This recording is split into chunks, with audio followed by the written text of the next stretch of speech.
اگه شما هم تو کپکات نمیتونید متنتون رو فارسی وارد کنید مثل اینجا می‌بینید که جدا می‌نویسه و برای اینکه درست بشه دو راه وجود داره.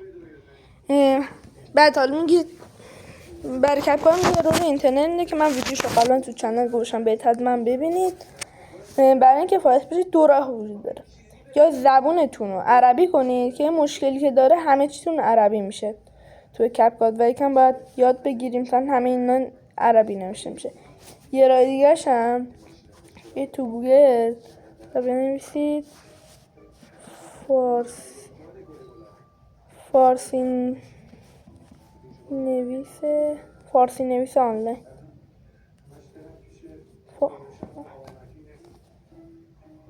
میزنید روش و متن خودتون رو اینجا وارد میکنید. سلام خوبی؟ بعد فارسی سازی رو میزنید و کپی متن و میاید توی کپکات و اینجا متن کپی شده رو مینویسید.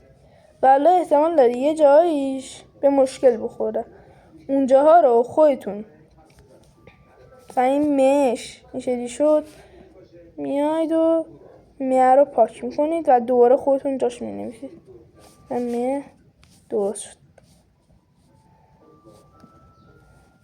ببینید که اینجا میتونید خودتون